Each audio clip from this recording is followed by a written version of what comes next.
the island of broken souls. Hidden between Queens and the Bronx lies an island most New Yorkers will never step foot on, an island that the city wishes it could forget. They call it Rikers Island, a name that sends a chill through anyone who's ever been booked there.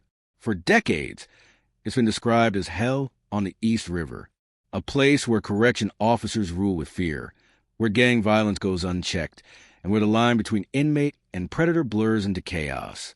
But the question remains, is Rikers truly the most violent prison in America, or has it simply become the perfect scapegoat for a system that's already broken?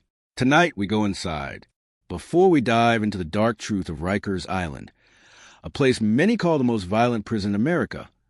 Make sure you hit that like button, share this video, and subscribe to The Prison Lens. It helps us bring you more real stories from behind bars, the ones most people never get to see. Now, let's uncover the secrets of Rikers Island, where survival is a daily fight and silence can be a death sentence. The first impression. Ask anyone who's been there. The first thing you notice isn't the noise, it's the smell. Salt air mixed with sewage, rusted metal, sweat, fear. Rikers Island is actually a complex of 10 separate jails, housing up to 10,000 inmates. Though at its peak in the 1990s, it held more than 20,000. Most aren't convicted criminals. They're detainees awaiting trial, many too poor to afford bail. That's right, Rikers isn't a prison for the guilty. It's a holding pen for the accused. But inside these walls, guilt and innocence stop matching. Once you cross that bridge, the only rule is survival. Former inmate. They call it the island of the forgotten.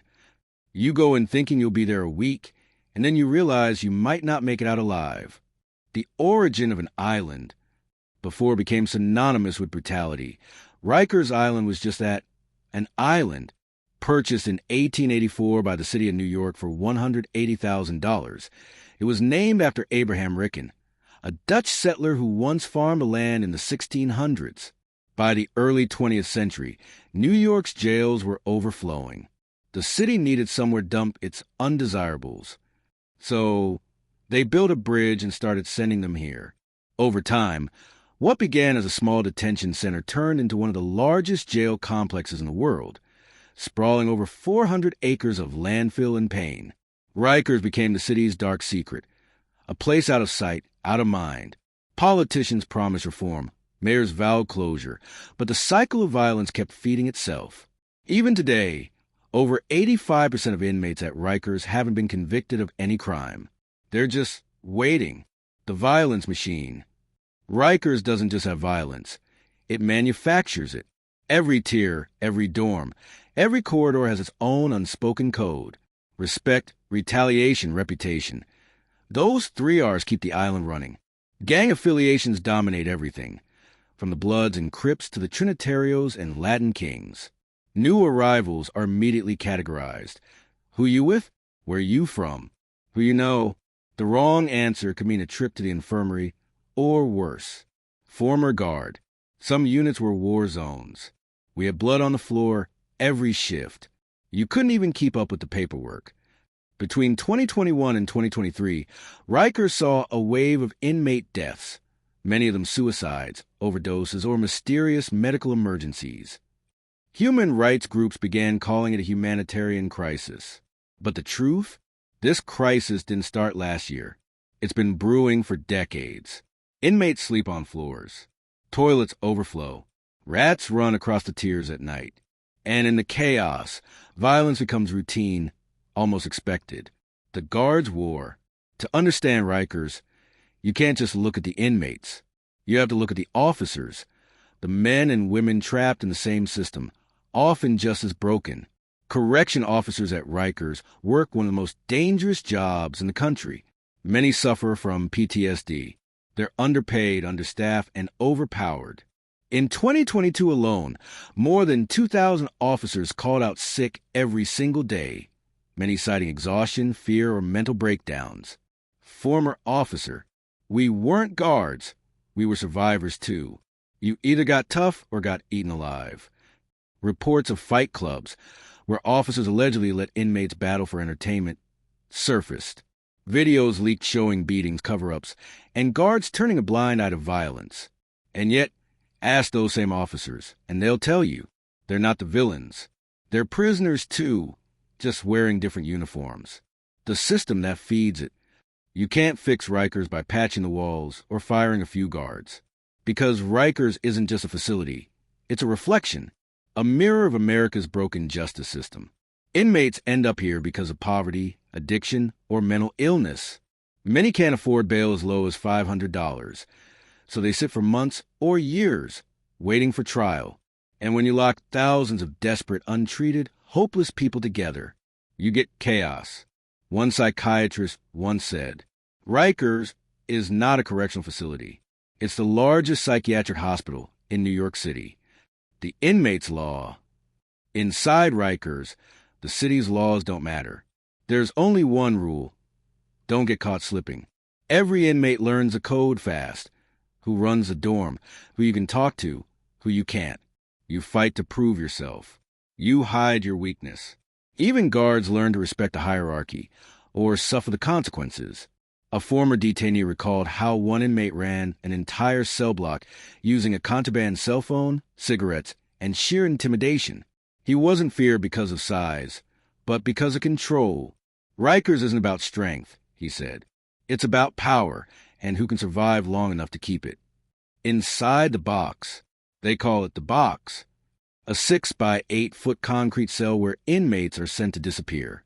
Officially, it's punitive segregation. Unofficially, it's psychological warfare. Inmates in the box spend 23 hours a day alone, with 1 hour, if granted, spent pacing in a cage the size of a walk-in closet.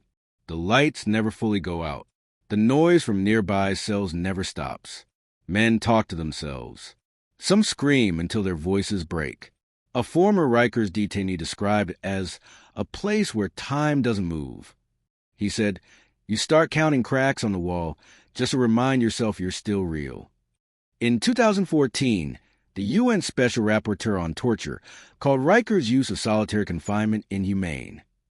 Yet to this day, it remains a go-to punishment, sometimes for fighting, sometimes for nothing at all. Former inmate. They sent me there for talking back. I came out 2 months later, but part of me never left that room.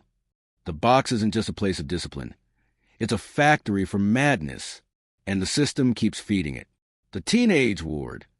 If you think the box is bad for adults, imagine being 16 years old. For decades, Rikers housed minors, teenagers barely old enough to drive, alongside grown men hardened by years of street violence. One of them was Khalif Browder, arrested at 16 for allegedly stealing a backpack. Bail set at $3,000, money his family couldn't afford. He spent 3 years on Rikers Island without ever being convicted of a crime. 2 of those years in solitary confinement. Footage later showed officers beating him, inmates ambushing him, and guards standing by. Khalif was finally released when charges were dropped, but the damage was done. 2 years later, he took his own life. His story became the symbol of Rikers' brutality, a system that crushes the innocent long before trial. Even after nationwide outrage and promises of reform, little changed. Because Rikers doesn't reform, it absorbs, it consumes, and it waits for the next Khalif. When the lights go out, nighttime on Rikers is unlike anything else. Once the sun sets over the East River, the island transforms into something primal. Guards retreat to corners. Inmates whisper through cell doors. And in the shadows, debts get paid. There are no real locks between dorms, just thin bars and broken cameras. Fights erupt without warning, sometimes over food, sometimes over smuggled cigarettes, sometimes for no reason at all. One former detainee said, "At night, the screams echo through the walls. You never know if it's a fight or if someone's dying. When an assault happens, the aftermath is often covered up as a fall, a slip, or medical distress. The paper trail disappears as fast as the blood is mopped up. For many officers, it's survival too. Speaking up could mean retaliation from inmates or their own colleagues. So silence becomes policy. The contraband economy. Rikers runs on an invisible economy, one that thrives in the cracks of chaos. Everything has a price. Cigarettes, painkillers, extra meals, a phone call, a favor. Contraband enters through food deliveries, corrupted officers or visitors. Phones get hidden inside walls. Drugs smuggled through body cavities. And once inside, everything becomes currency. One ex-officer admitted, if an inmate wanted a phone, it could cost $500. If he wanted to make someone disappear from a dorm, that could cost double. The system runs on secrecy, fueled by fear, and in a place where money buys silence. Power belongs to those who can pay, or intimidate, the most. Every piece of contraband tells a story. A deal made, a line crossed, a survival tactic learned the hard way. The psychological game. Rikers isn't just violent, it's psychological. Every minute inside is a test of control, manipulation, and endurance. The mind becomes the first battlefield. Guards use noise as punishment. Inmates invent languages of knocks and taps to communicate across tiers. The strong pretend not to care. The weak pretend they're strong. A psychiatrist who worked at Rikers once said, almost every inmate I treated showed signs of trauma, and almost every officer did too. In this world, empathy is dangerous. Showing mercy can be mistaken for weakness. And those who survive longest aren't always the toughest. They're the coldest. By now, Rikers isn't just a jail. It's a living organism, feeding on pain, adapting to every attempt to control it. The cover-up culture, secrets beneath the surface. Rikers Island is more than an institution. It's an illusion maintained by paperwork, denial, and silence. For decades, whenever a scandal broke, an inmate death, a guard caught on video, a riot, official statements followed the same script. We are investigating the incident. But investigations rarely led anywhere. Whistleblowers were silenced. Officers who spoke up were reassigned, or worse. And the truth was buried, sometimes literally. An internal report from 2017 revealed hundreds of incidents of excessive force that were never logged. Beatings were marked as accidental injuries. Broken bones became minor altercations. And deaths were reduced to medical complications. The Department of Corrections' own data once showed that use of force incidents doubled in less than 5 years, even as the jail population declined. How can violence rise while the numbers fall? Simple. The system stopped counting it. The officer's code.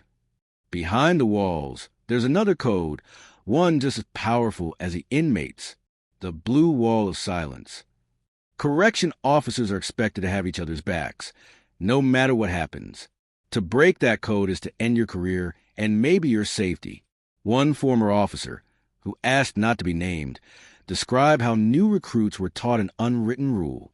If you didn't see it, it didn't happen. He said, I watched a rookie get jumped by inmates once. Afterward, he filed a report that made everyone look bad. Next week, his car tires were slashed. Message received.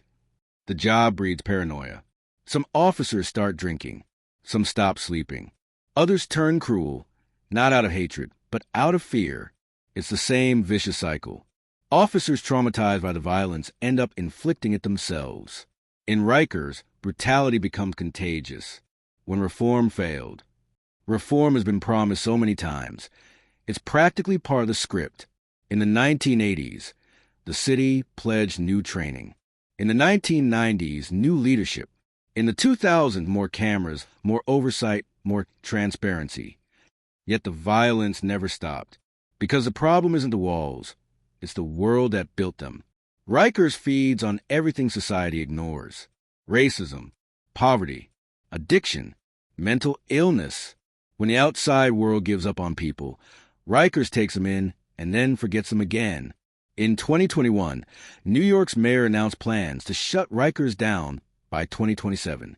It was hailed as the beginning of the end. But as deadlines passed and politics shifted, the plans started to crumble. Now, experts warn that closing Rikers without fixing what created it will just move the same crisis somewhere else. Because you can shut down a building, but you can't shut down a system. The death list. Every year, the list grows longer. Names of men and women who entered Rikers and never came out. They die from overdoses, from untreated illness, from suicide, from beatings. but on the official record, most are filed under natural causes.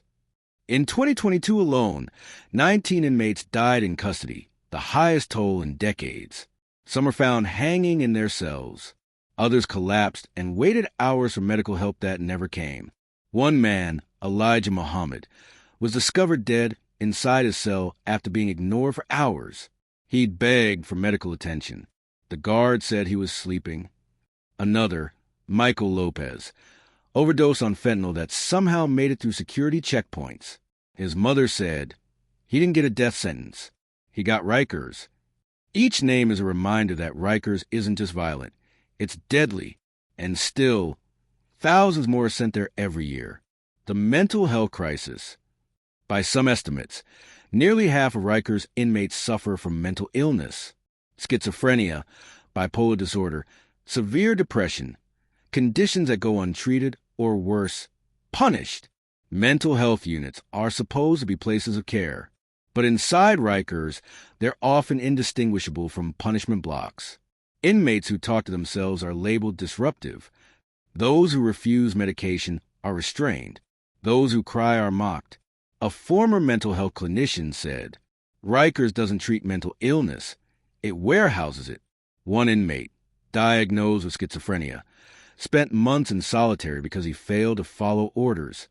Another was beaten after refusing to take antipsychotics that made him hallucinate. When asked about these cases, one officer said, "We don't have the tools to deal with the sick. We just have keys and cages." The women of Rikers. Hidden behind the men's facilities lies the Rose M. Singer Center, known to everyone as Rosie's, the women's jail on Rikers Island. But don't let the name fool you. Rosie's isn't a safe haven. It's another battlefield. Women there face double punishment, for their crimes and for their vulnerability. Reports detail sexual abuse by staff, strip searches used as humiliation, and mothers separated from newborns within hours of giving birth. One former inmate, a mother of two, said, "They said I'd be safe in the women's unit." Safe? We were fighting for tampons, fighting to shower, fighting to stay sane. Many of these women were survivors of abuse before they ever got a Rikers. Now, the system repeats the trauma. Their stories rarely make headlines, but their pain is written in the walls. The business of incarceration. Rikers Island isn't just a jail, it's a business. A billion-dollar machine built on contracts, politics, and profit. Each year, New York City spends more than $500,000 per inmate to keep Rikers running. That's more than the tuition of an Ivy League college per prisoner. So where does all that money go? Not into rehabilitation, not into safety, and certainly not into justice. It goes into overtime pay, private contracts, and construction budgets that never seem to end. Every broken door, every security upgrade, every new fence becomes another paycheck for someone. Former officials admitted that Rikers has become a financial dependency, a network of vendors, unions, and lobbyists who all benefit from keeping the island open. Former council member, when you have this many jobs, this many contracts tied to one place, closing becomes political suicide. Behind every tragedy, every headline about violence, there's someone still making money off the chaos. Rikers isn't just violent, it's profitable. The corruption network. When systems are built on fear, corruption is never far behind. Inside Rikers, money moves quietly, sometimes through commissary accounts, sometimes through officers, sometimes through unseen hands on the outside. Investigations have uncovered officers smuggling drugs, phones, and weapons in exchange for cash. One officer was caught taking $25,000 in bribes to deliver narcotics into the jail. Another was paid to look the other way during gang fights. But corruption doesn't stop at the gate. It stretches into the courts, the city contracts, even the politicians who promise reform while accepting donations from unions tied to Rikers. It's a web of silence, each strand carefully protected. And the victims? The inmates who have no voice. Investigator. Every time we dig deeper into Rikers, we find another layer of corruption. It's not just one bad officer. It's the culture, the families left behind. For every inmate locked away on the island, there's a family across the river, waiting, praying, and often forgotten. They wait for collect calls that cost more than they can afford. They wait in endless lines for visits that are canceled without warning. They wait for letters that never come. One mother, whose son was detained for a minor assault charge, said, "I sent him food, I sent him money, I sent him hope. But when he came out, he wasn't my son anymore. He was someone else, someone colder." Children grow up visiting their parents through glass. Wives lose husbands to the system before the courts ever find them guilty. And the pain spreads, quietly, generationally. Rikers doesn't just cage individuals. It cages entire families. The politics of pain. Every mayor, every commissioner, every politician who steps into office inherits one of New York's oldest problems, Rikers Island. Some call for reform, others for closure. But behind every speech, there's calculation. Rikers has become a political chess piece, a symbol that wins votes but rarely sees change. In 2019, the City Council voted to close Rikers by 2027 and replace it with smaller borough-based jails. The plan cost $8 billion. But by 2024, construction delays, lawsuits, and community pushback had already derailed it. Critics began to ask the uncomfortable question: does anyone actually want Rikers closed? Because ending Rikers means confronting what it represents, America's addiction to incarceration. And that's a truth few politicians are brave enough to face. The guards who broke. Not every officer at Rikers is corrupt. Some start the job believing they can make a difference. But the island has a way of changing people. They watch violence every day. They walk through hallways that smell of fear and hopelessness. They hear screams that echo in their sleep. Many suffer from PTSD, substance abuse, and depression. A handful have taken their own lives. Former officer: I used to think the inmates were the ones doing time. Then I realized I was serving a sentence too. In a place where every day feels like survival, empathy becomes dangerous. So the uniform becomes armor. The heart hardens. And slowly, the line between guard and prisoner disappears. Sound. Faint heartbeat, followed by distant clang of a cell door. When they leave the island, some never truly leave at all. The voices of reform. Despite everything, there are still those who believe Rikers can change, or that something better can rise in its place. Activists, former inmates, public defenders, and even a few guards have joined forces to demand reform. They march through City Hall, carrying signs that read, "Close Rikers. No more deaths. Justice, not jails." They speak the names of the dead. They hold vigils outside the bridge that lead to the island, where thousands pass each year, but few return unchanged. Activists: we can't build a humane jail. We have to build a humane system. Their movement is growing, but the fight is uphill and time is running out. Rikers was built to isolate.